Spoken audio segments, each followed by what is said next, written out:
মূলদ দুটি অমূলদ নির্ণয় করতে সক্ষম হবে। সুতরাং সাথে থাকুন। একটু লক্ষ্য করো, আমাদের দরকার দুটি অমূলদ সংখ্যা। তাহলে আমরা সমাধানের ক্ষেত্রে কি করতে পারি? সমাধানের ক্ষেত্রে আমরা দুটি বাস্তব সংখ্যাকে ধরে নেব। কি বললাম? আমরা দুটি বাস্তব সংখ্যাকে ধরে নেব, মনে মনে ধরে নেব। কিন্তু যখন সৃজনশীল অঙ্ক কষতে হবে তখন মনে মনে ধরাটা তো খাতায় লিপিবদ্ধ করতে হবে। অর্থাৎ ধরি এ ও বি দুটি বাস্তব সংখ্যা।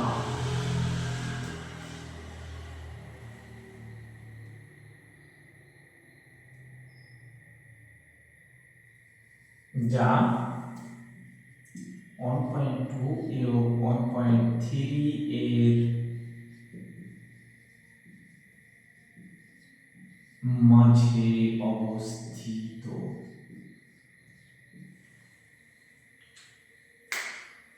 প্রথমে আমরা বললাম ধরি এ ও বি দুটি বাস্তব সংখ্যা যা 1.2 এবং 1.3 এর মাঝে অবস্থিত। কথাটি অতি সহজ, কারণ আমরা যেহেতু অধ্যায়টা আমাদের বাস্তব সংখ্যা, আমরা বাস্তব সংখ্যা থেকে টেনে আনছি।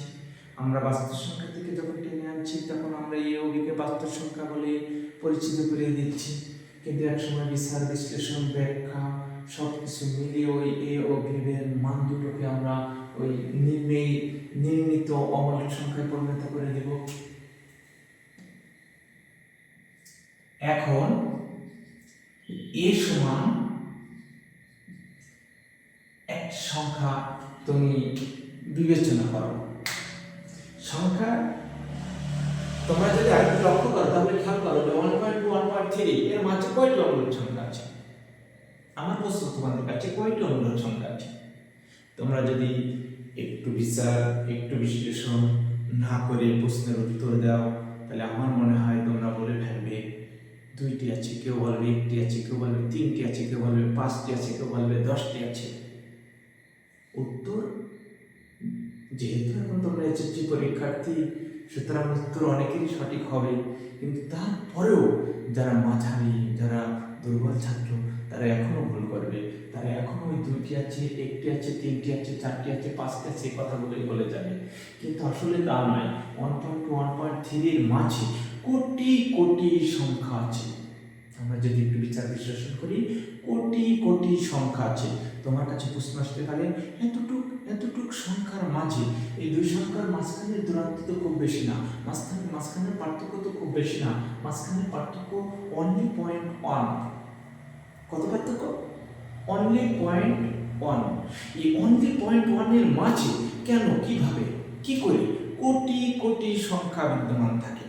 একটু পরে তোমরা দেখে ফেলবে যে আসলে কোটি কোটি সংখ্যা বিদ্যমান।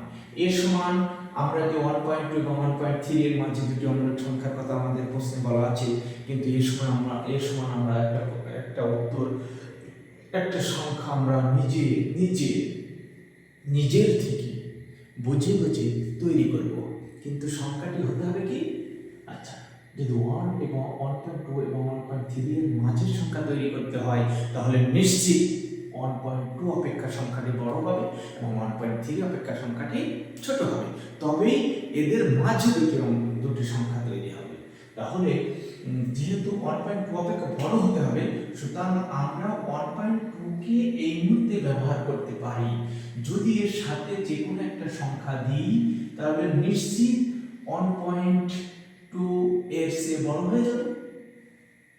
তাহলে এই ক্ষেত্রে আমি তোমাদেরকে একটা সহজ বুদ্ধি দেব যে যদি খুব কাছাকাছি দুটি সংখ্যার মাঝের অমূলদ সংখ্যা নির্ণয় করতে বলে তাহলে এর থেকে তোমাদের প্রথম কাজ হবে কোন সংখ্যাটি সবচেয়ে ছোট।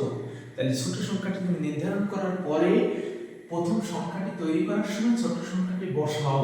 তারপরে দেখো তুমি সামান্য পরিবর্তন করে সামান্য বসানোর সাথে সাথে তুমি 1.2 অপেক্ষা বড় পেয়ে যাচ্ছ। ওই ছোট সংখ্যাটি অপেক্ষা তুমি বড় পেয়ে যাচ্ছ। সুতরাং সেক্ষেত্রে সংখ্যাটি উপযুক্ত হবে, ডট ডট দিতে হবে। কোন কারণে? কোন কারণে? ডট ডট যদি না দিই, আমরা এইভাবে অঙ্ক দশমিকের পরের অঙ্কগুলো লিখে লিখে শেষ করে দিই, এখানে যদি ডট ডট অর্থাৎ অসীম পর্যন্ত না দিই, তা আমাদের যে সংখ্যা অর্থাৎ অমূলক সংখ্যা নির্ণয় করতে বলছে সেটাতে আমরা কখনো পৌঁছাতে পারবো না। তাহলে প্রথম কাজ কি? দুটি সংখ্যার ভিতরে কোনটি ছোট এটি নির্ধারণ করা। ছোটটি নির্ধারণ করার পরে আমরা যে এ ও বি ধরেছি, এ এর জন্য একটি সংখ্যা নিজে নিজে উপলব্ধি করে, নিজে নিজে তৈরি করে, নিজে নিজে বানিয়ে লিখে ফেলবো। কিন্তু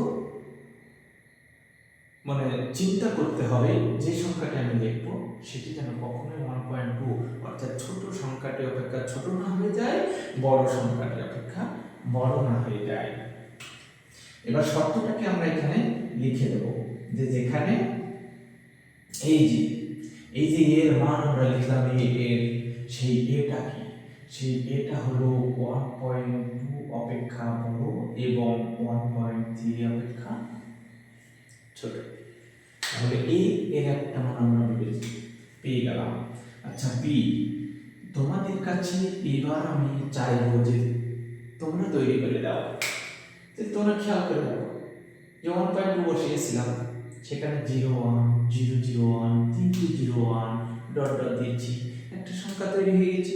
তোমরা এখন তোমাদের কাছে প্রশ্ন হতে পারে, 2 পরে কি 1 বসালে হতো না? হ্যাঁ হতো। 2 পরে 1, তারপরে 3, তারপরে 4, তারপরে 1, তারপর 2, তারপরে 1 3, এভাবে মানে যত সংখ্যা তুমি বসিয়ে পারো তোমাকে খেয়াল রাখতে হবে 1.3 অপেক্ষা যেন বড় না হয় বা 1.2 অপেক্ষা ছোট না হয়।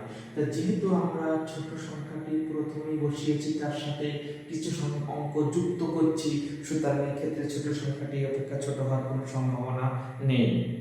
এক্ষেত্রে ছোট সংখ্যাটি থেকে বড় নিশ্চিত হচ্ছে। কিন্তু তোমাদের প্রশ্ন হতে পারে, আপনি 0 1 0 0 1 0 0 0 1 দিচ্ছেন, এটা কি নির্দিষ্ট? না, নির্দিষ্ট না। ওইখানে তুমি অন্য কোনো সংখ্যা বসাতে পারো। চোখ খোলা রেখে ব্রেন মস্তিষ্ককে কাজে লাগিয়ে তুমি 1.2 অপেক্ষা বড় 1.3 অপেক্ষা ছোট যে কোনো সংখ্যা ওখানে তৈরি করতে পারো নিজস্বভাবে। কিন্তু তৈরি করার সময় এই যে 0 1 0 0 1 3 2 0 1 দিচ্ছি, এর কারণ হচ্ছে দেখতে একটু সৌন্দর্য দেখা যায়। দেখো তোমরা বাজারে যাও, মার্কেটে যাও, নিজের কাপড় কেনো বা জুতা কেনো, অন্য কোনো কিছু কেনো, আগে চয়েস করো না, আগে সৌন্দর্যটা দেখো না, আগে সুন্দরটা দেখো, আগে মানসম্মত কাপড়টা দেখো, তারপরে ক্রয় করো। টাকার বিষয়টা আসে পরে। যদি না পারো আবার ফেরত আসো, এসে আবার কিছু টাকা জোগাড় করে নিয়ে বা আগের দিন যে টাকা নিয়ে গেছিলে তার সাথে একটু যুক্ত করে সেই টাকা নিয়ে গিয়ে তুমি ঠিকই ভালো জিনিসটা নেশো না, সৌন্দর্যবোধক জিনিসটা নেশো, তুমি যে কোনো জিনিসটা তো নিতে চাও না। তাহলে প্রতি ক্ষেত্রে তো একটা সৌন্দর্য আছে, সেই সৌন্দর্যতার দিকে লক্ষ্য করে 0.2 0 1 0 0 1 0 0 0 1 আমি সংখ্যাটি বসিয়েছি। এটা আরেকটা সুবিধা আছে, তোমাকে যদি দুইটা অঙ্কের সংখ্যা নির্ণয় করতে বলে, তুমি দেখো 1 এর জায়গায় 2, 1 এর জায়গায় 2, 1 এর জায়গায় 2, বাকি সবগুলো তুমি কপি করলে হয়ে যাচ্ছে। যদি তিনটের কথা বলে, সেই 1 এর জায়গায় আবার 3, 1 এর জায়গায় 3, 1 এর জায়গায় 3, তাহলে আমি একটা মডেল, আমি একটা সাজ তৈরি করে ফেলেছি। এখানে ভুল যাওয়ার সম্ভাবনা কম, তাড়াতাড়ি উত্তর দেওয়ার সম্ভাবনা বেশি। যখন এই সাজ বা এই মডেল ব্যতীত তুমি নিজে নিজে অন্য কোনো সংখ্যা অঙ্ক বারবার বসাতে যাও, তখন দেখো একটু চিন্তা চলে আসে, একটু ব্রেনে কেমন যেন ধাক্কা মারে, ভুল যাচ্ছে কি যাচ্ছে না। কিন্তু এই মডেলে খুব দ্রুত উত্তর দেওয়া সম্ভব। আমরা এবার খেয়াল করি, একটু 0 0 2 0 0 0 2 ডট ডট, যেখানে 1.2 less than b less than 1.3। আমি কিন্তু পূর্বে একটি কথা বলেছি, সেটা আমার মাথায় এখনো স্মরণে আছে, যে 1.2 1.3 এর মাঝে তোমাদেরকে বলেছি যে কোটি কোটি সংখ্যা বিদ্যমান, সেটা কিভাবে 1.2 কে তোমরা কাজে লাগাও। এখানে যা ইচ্ছা অনলি একটা করে অঙ্ক তুমি পরিবর্তন করো, এভাবে সারা রাত দিন পরিবর্তন করতে থাকবে, কিন্তু 1.2 1.3 এর মাঝের সংখ্যা শেষ হবে না। তাহলে কোটি কোটি সংখ্যা অবশ্যই আছে, তার মাঝ থেকে তুমি দুটি সংখ্যা তুলে নিয়ে আসতে পারবে না? অবশ্যই পারবে। তুমি খেয়াল করে দেখো, আমি যে সাহাস যে মডেল দিয়েছি, এই সাহাস এই মডেলে কমপক্ষে একই মডেলের 9টি অঙ্ক 9টি সংখ্যা আছে।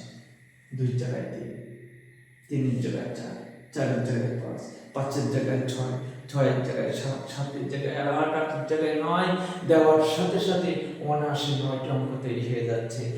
কিন্তু তোমার প্রশ্নে কি কখনো 9টি থাকবে, কখনো 3টি থাকবে, কখনো 4টি, কখনো 5টি, কখনো কি বলবে যে 20টি অঙ্কের সংখ্যা নির্ণয় করো? না, থাকবে না। একটি মূলদ, একটি অমূলদ, অথবা দুটি মূলদ, অথবা দুটি অমূলদ, এমনটি থাকার সম্ভাবনা সবচেয়ে বেশি। সুতরাং আমরা যদি তোমার মনের কাছে প্রশ্ন আসতে পারে যে আমরা যে প্রশ্নটি পেয়েছি সেটাতে বলা হচ্ছে 1.2 এবং 1.3 এর মাঝে দুটি অমূলদ সংখ্যা নির্ণয় করো, যদি একটি মূলদ একটি অমূলদ করতো। হ্যাঁ, আমি প্রথমে যে লাইনটি বলেছি, মূলদ বলুক অমূলদ বলুক, প্রতিটার ক্ষেত্রে লাইনটি এমনভাবে তৈরি যে প্রত্যেকটি প্রশ্নের ক্ষেত্রে এই লাইন হুবহু কপি করা সম্ভব। এরপরে দ্বিতীয় অংশে এই সময় 1.201001 আমি এরপরে আর বসাবো না, আমি শেষ করে দেবো, তাহলে তো মূলদ হয়ে গেল, বাকি কাজগুলো একই। অপরটি অমূলদ, তাহলে অমূলদ এইভাবে লিখে ফেললাম। অর্থাৎ ডটটা যদি না দিতে হলে তো মূল্য দেবেন না, থেকে হবে ডটটা যদি দিই তাহলে তো মূল্য দেবেন না, থেকে হবে। তারপর দুটি মূল্য চাপ, আমি দুটি ডটটা দেবো না, শেষ করে দেবো। দুটি মূল্য চাপ, আমি ডটটা দেবো, কিন্তু প্রশ্ন উত্তর তো আমার 9টা রয়েছে, অনার্সে এই শেষে 9টা উত্তর রয়েছে। 9টির ভিতর থেকে আমি মূলদের অমূলদ তৈরি করতে পারবো না। আমি ডটটা না দিলেই মূলদ হয়ে যাবে, ডটটা দিলেই অমূলদ হয়ে যাবে। এরপরও যদি তোমাদের মনে হয় যে মূলত এই যে এতের মাঝে দুটি অমূলদ সংখ্যা নির্ণয়, এতের মাঝে একটি মূলদ একটি অমূলদ সংখ্যা নির্ণয়, এতের মাঝে দুইটি অমূলদ দুইটি মূলদ সংখ্যা নির্ণয়, এক্ষেত্রে যদি আবারও তোমাদের সংকোচ বোধ থাকে, আবারও সমস্যা থাকে, তোমরা সেটাকে আমার ভিডিওর কমেন্টস বক্সে জানাবে। আমি পরবর্তীতে ওই সমস্যা সম্পর্কিত ভিডিও দেওয়ার চেষ্টা করবো ইনশাআল্লাহ।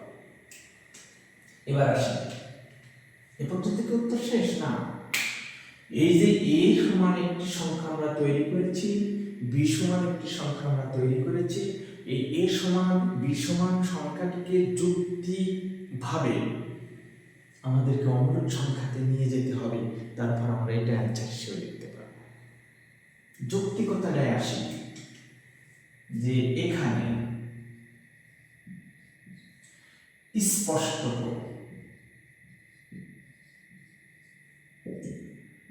এ ও বি এর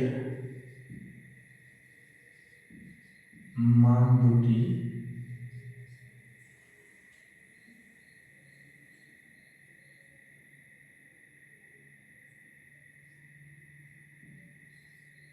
এত অপেক্ষা বড় ও 1.3 অপেক্ষা ছোট। এছাড়া দুটি অসীম দশমিক সংখ্যা।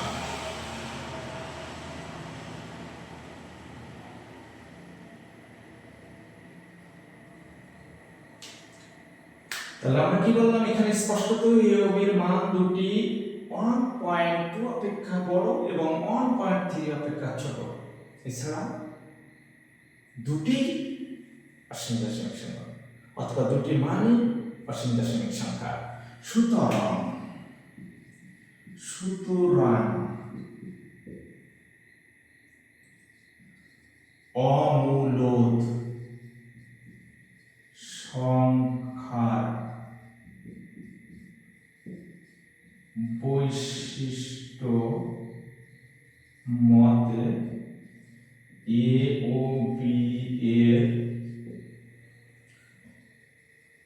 মান দুটি নিম্নে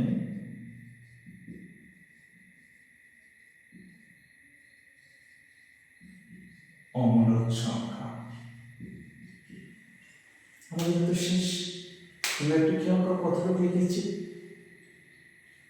এই লেখাটাকে তোমরা কঠোরভাবে বিশ্লেষণ করো, ফলো করো, কপি করো, চেষ্টা করো, ব্রেনে লিপিবদ্ধ করো, খেয়াল রাখো প্রশ্নটি আর কিভাবে আসতে পারে। আমি 1.2 এবং 1.3 একটু নিকটবর্তী দুটি সংখ্যা দিয়েছি তোমাদেরকে, মানে তোমাদের ভিতরে সংকোচ বোধ দূর করার জন্য। আমি যদি 1.2 দিতাম, এখানে যদি 2 দিতাম, এখানে যদি 3 দিতাম, এখানে যদি 4 দিতাম, 1.2 ও 4 এর মাঝে দুটি অমূলক সংখ্যা নির্ণয়, এটি অতি সহজ হয়ে যেত। 4 এর মাঝে আমি 2 দিতে পারতাম, 3 দিতে পারতাম, অর্থাৎ 2.01001, তিনটি 01, 3.01001, তিনটি 01। সেটা হচ্ছে 1.2 ও 4 এর মাঝে যখন দুটি অমূলক সংখ্যা নির্ণয়ের কথা বলা হবে। কিন্তু আমি 1.2 এবং 1.3 খুব নিকটবর্তী দুটি সংখ্যা দিয়েছি। এই নিকটবর্তী দুটি সংখ্যা থেকে যদি একটি অমূলক, একটি মূলক, দুটি অমূলক, দুটি মূলক, অথবা শুধু দুটি মূলক, অথবা শুধু দুটি অমূলক সংখ্যা কোনো শিক্ষার্থী, কোনো পরীক্ষার্থী নির্ণয় করতে সম্ভব মনে করে, তাহলে আর কোনোটি তার ভুল যাবার কথা নয়। যাই পড়ুক, আমি বলেছি যে এই জায়গায় √2, এই জায়গায় √3 থাকতে পারে, এই জায়গায় 1 ও √2 এর মাঝে দুটি অমূলক সংখ্যা বলতে পারে। যাই পড়ুক, যদি কখনো √2, √3 অর্থাৎ রুটের ভিতরে কোনো অঙ্ক সহ, সংখ্যা সহ এই অমূলক সংখ্যা নির্ণয়ের কথা বলে, মূলক সংখ্যা নির্ণয়ের কথা বলে, সেক্ষেত্রে আমরা একটু চিন্তা করব ওই রুট সম্বলিত সংখ্যাটিকে দশমিক ভগ্নাংশে প্রকাশ করব। প্রথম কাজ হবে আমার রুট সম্বলিত সংখ্যাটিকে দশমিক ভগ্নাংশে প্রকাশ। এরপর দ্বিতীয় কাজ আমার হবে দশমিক ভগ্নাংশ প্রকাশিত অর্থাৎ প্রাপ্ত দশমিক ভগ্নাংশ দুটির মাঝে কোনটি সবচেয়ে ক্ষুদ্রতর এবং কোনটি বৃহত্তর, ক্ষুদ্রতর সংখ্যাটিকে চিনে নেব। এবার যদি একটি মূলক ও একটি অমূলক, যাই বলুক, ধরি এই দুটি বাস্তব সংখ্যা, এটা সবার জন্য প্রযোজ্য, যা এত ও এতের মাঝে অবস্থিত। এর কারণ এই জায়গায় আমরা যে সংখ্যায় দেওয়া থাকবে তার ভিতরে যে ছোট হবে তার কথা লিখবো। এই জায়গাটায় আমাদের যে শ্বাসটা, এই একটা শ্বাসের এই একটা অংশ,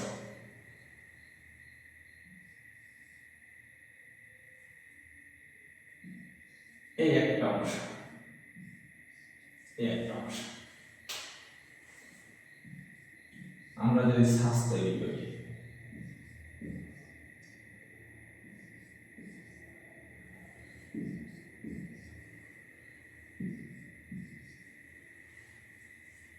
আমরা যদি একটু খেয়াল করি কয়েকটি জায়গায় আমরা পরিবর্তন করতে হচ্ছে, যেগুলো আমি এই যে ঘর দিয়ে মানে নির্দেশ করছি, এই যে ঘর কেটে কেটে যেগুলো নির্দেশ করেছি, এইগুলো পরিবর্তন করলে যে কোনো প্রশ্নের উত্তর দেওয়া সম্ভব।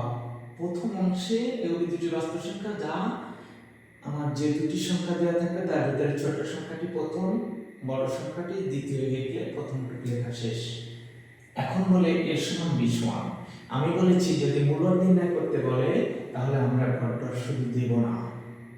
যদি একটি মূলক বলে তাহলে প্রথম ক্ষেত্রে ডট দেব না, এবং একটি অমূলক বললে দ্বিতীয়টার ক্ষেত্রে ডট দিব। যদি দুটি মূলক বলে তো দুটি আমরা সসীম পর্যন্ত লিখব, দুটির একটি তো ডট থাকবে না, এবং ছোট সংখ্যাটি এই জায়গায় লিখব। এই ক্ষেত্রে দু টাইমে আমরা ছোট সংখ্যাটি এই জায়গায় লিখব। এই জায়গায় ছোট সংখ্যা, এই জায়গায় বড় সংখ্যা, এই জায়গায় ছোটটি, এই জায়গায় বড়টি। তাহলে এই দুই লাইনও আমার শেষ। এবার আমরা আসি আমরা এই যে স্পষ্টত এই যে নিচের বক্তব্যটা হলো যৌক্তিকতা, নিচের বক্তব্যটা হলো নিশ্চিত করে বলা। তাহলে সেই নিশ্চিত করে বলা বক্তব্যের ক্ষেত্রে আমরা দেখতে পাচ্ছি যেখানে স্পষ্টত এ ও বি এর মান দুটি ছোট সংখ্যাটি এই ঘরের ভিতরে লিখলে যে এত অপেক্ষা বড় ও বড় সংখ্যাটি এই জায়গায় যদি লেখা হয় এত অপেক্ষা ছোট। এছাড়া দুটি যদি মূলদের কথা বলেন সসীম দশমিক সংখ্যা, যদি অম্লদের কথা বলে অসীম দশমিক সংখ্যা। সুতরাং অম্লদ সংখ্যার বৈশিষ্ট্য মতে এ ও বি এর মান দুটি নিম্ন অম্লদ সংখ্যা। যদি মূলদের কথা বলে তাহলে সুতরাং মূলদ সংখ্যার বৈশিষ্ট্য মতে এ ও বি এর মান দুটি নির্ণয় মূলদ সংখ্যা। তোমাদের প্রশ্ন আসতে পারে, তোমাদের মনে প্রশ্ন আসতে পারে যে মূলদ অমূলদ যদি মিশ্র হয়ে পড়ে, অর্থাৎ একটি মূলদ একটি অম্লদ, দুটি মূলদ দুটি অম্লদ। আচ্ছা, দুটি মূলদ দুটি অম্লদের ক্ষেত্রে আমরা আসি। আমরা এখানে ধরব কি এ কমা B comma c comma D, চারটি বাস্তব সংখ্যা যা এখানে লিখব ছোট এখানে বড় এর মাঝে উপস্থিত হয়। তাহলে প্রথম অংশ আমাদের শেষ, দ্বিতীয় অংশ শেষ। এ সমান একই রকম লিখব দুটি মূলদ।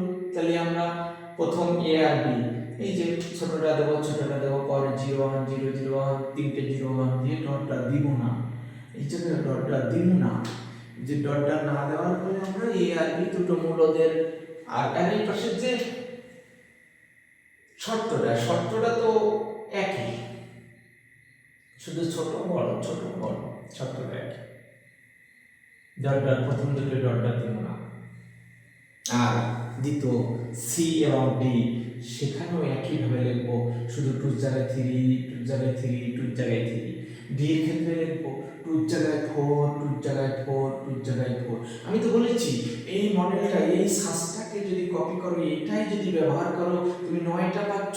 9টা তো প্রশ্নে পড়ে না। সুতরাং দুইটি পরের দুইটা অর্থাৎ সি এবং ডি তে আমরা ডট দিব, শর্তটা একই।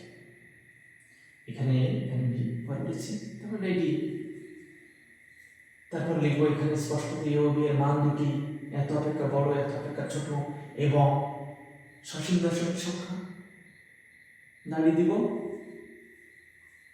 আবার সি ও ডি এর মান দুটি এত অপেক্ষা বড় এত অপেক্ষা ছোট এবং অসীম দশমিক সংখ্যা। সুতরাং মূলদ সংখ্যার বৈশিষ্ট্য মতে এ ও বি এর মান দুটি মূলদ এবং অমূলদ সংখ্যার বৈশিষ্ট্য মতে সি ও ডি এর মান দুটি নির্ণয় অমূলদ সংখ্যা। এ হলো যদি কোনো সংখ্যা পড়ে দুইটি মূলদ দুইটি অমূলদ। তোমরা এবার আমার এই ক্লাসটি দেখার পরে, আমার এই ভিডিওটি দেখার পরে বারবার এই যে কোনো প্রশ্ন থেকে, তোমার টেস্ট পেপার হোক, যে কোনো প্রশ্ন থেকে এতের মাঝে দুটি অম্লদ সংখ্যা, এতের মাঝে একটি মূলদ একটি অম্লদ, এতের মাঝে দুটি মূলদ দুটি অম্লদ, যে কোনো সমস্যা টেনে আনো, নিজে নিজে সমাধান করার চেষ্টা করো। এরপরেও যদি না হয়, এরপরেও যদি তুমি কোনো জায়গায় তোমার সমস্যা থেকে থাকে, ত্রুটি থেকে থাকে, তুমি আমার কমেন্ট বক্সে কমেন্টস করো, সমস্যার কথা বলো। আবারও তোমাদের সমস্যাগুলো নিয়ে আবারও এই সম্বলিত ভিডিও আসবে যদি তোমাদের সমস্যা থেকে থাকে। আজকে দ্বিতীয় ক্লাস এই পর্যন্তই।